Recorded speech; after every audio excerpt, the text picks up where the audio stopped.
122-150. Hari ini aku akan menjelaskan pengertian HTN dan HAN. Yang pertama ada istilah HTN dari berbagai bahasa, diantaranya Prancis, Inggris, Jerman, dan Belanda.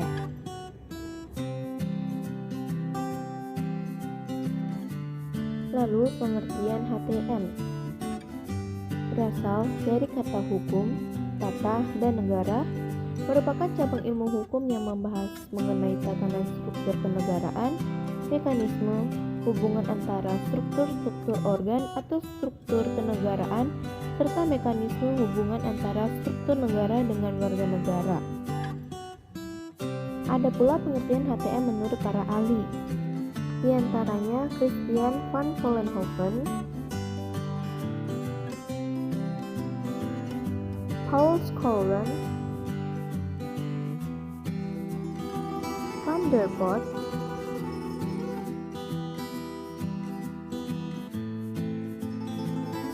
Lokman,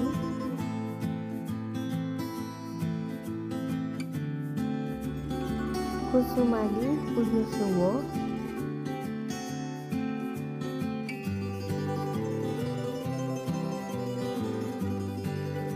Muhammad Kusnardi, dan Harmeli Ibrahim. Dan yang terakhir ada Jim Lee.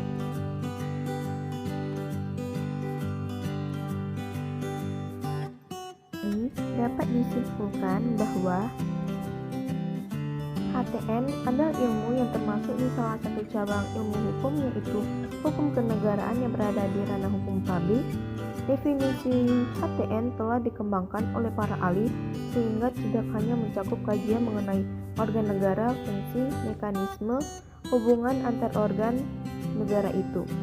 HTN tidak hanya merupakan reh atau hukum dan apalagi sebagai wet atau norma tertulis, tetapi juga sebagai lehre atau teori.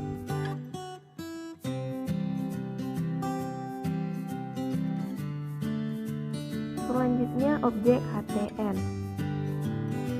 Konstitusi sebagai hukum dasar beserta berbagai aspek mengenai perkembangannya dalam sejarah kenegaraan, bersangkutan proses pembentukannya dan perubahannya, kekuatan mengikatnya dalam peraturan perundang-undangan, cukup cakupan substansinya, ataupun muatan isinya sebagai hukum dasar yang tertulis.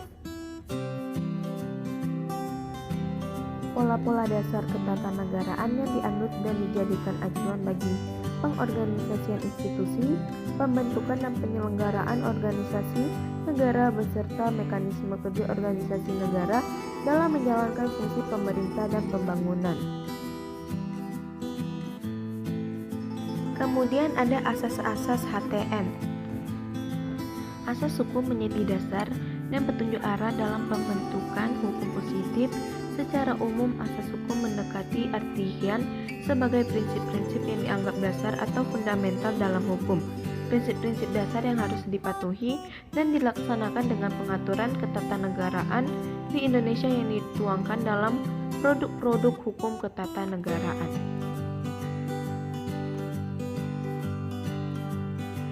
Asas hukum tata negara Indonesia terdapat dalam UUD tahun 45.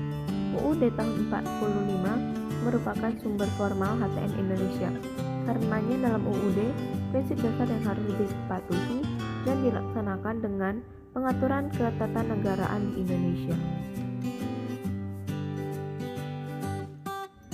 Asas HTN Indonesia dibagi menjadi 4 macam, diantaranya asas Pancasila, negara kesatuan, pembagian kekuasaan, dan asas kedaulatan rakyat, asas negara hukum.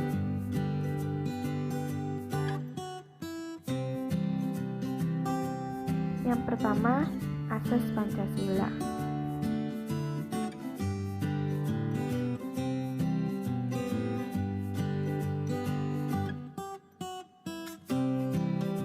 Yang kedua, asas negara.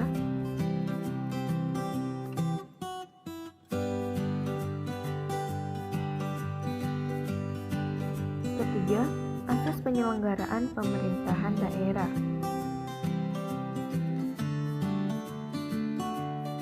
Keempat, asas pembagian kekuasaan.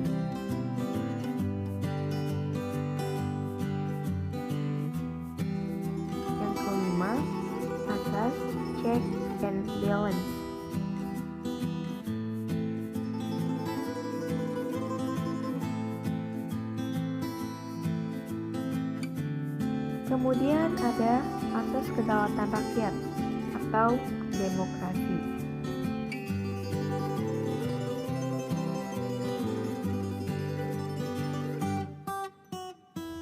Suatu negara dapat dikatakan sebagai demokratis apabila memenuhi beberapa syarat berikut ini.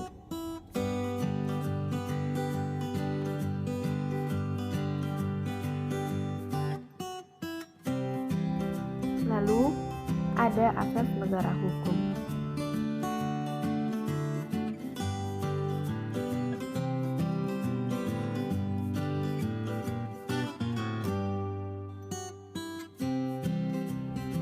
Restart.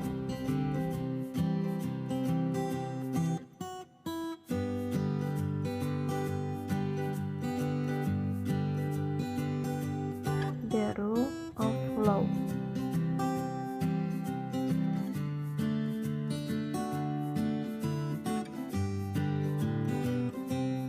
Kemudian ada bentuk negara hukum. Yang pertama, negara hukum formal yang berkembang pada abad 19 menitikberatkan pada individualisme. Pemerintah dituntut untuk pasif dan sebagai pelaksanaan berbagai keinginan rakyat. Akibat dari negara formal ini adalah kesenjangan ekonomi dan sosial. Lalu negara hukum material yang berkembang pada abad ke-20. Pemerintah justru bertanggung jawab atas kesejahteraan masyarakat. Pemerintah turut campur dalam kegiatan masyarakat yang tidak boleh pasif. Selanjutnya, pengertian Han. Menurut Verstegen, Han merupakan bagian dari hukum publik. Han dapat dijelaskan sebagai peraturan-peraturan pemerintahan umum.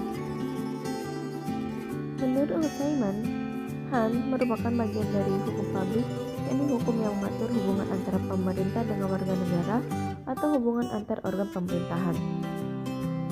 Kemudian, ruang lingkup Han. Han berkenaan dengan kekuasaan eksekutif, namun pengertian kekuasaan eksekutif ini tidak sama dengan apa yang dimaksudkan dalam konsep trias politika. Kekuasaan eksekutif tersebut harus dipahami dalam dua hal, terminologi dan dinamika yang ada. Secara terminologi, Han disebut dengan Bestuurrecht dengan unsur utama bestuur. Istilah bestuur berkenaan dengan sturen dan sturing. Bestuur dirumuskan sebagai lingkungan kekuasaan negara di luar lingkungan kekuasaan legislatif dan kekuasaan yudikatif. Lalu ada dasar hukum Han.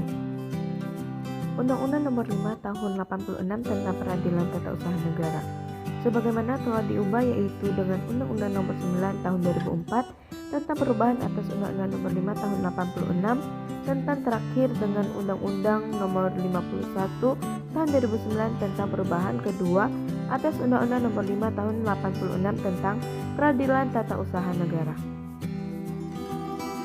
Kemudian asas-asas Han. Yang pertama, asas non-diskriminasi, yaitu tidak membeda-bedakan antara sesama warga negara Indonesia. Yang kedua, asas res understand, orang yang bebas mempertimbangkan, bebas menilai, bebas menduga, dan bebas mengambil keputusan.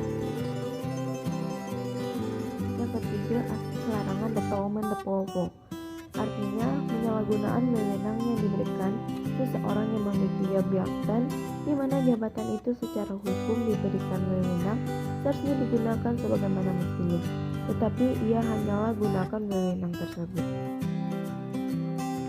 Lalu akses kelerengan, access the powerful, yaitu perbuatan melebihi batas kekuasaan.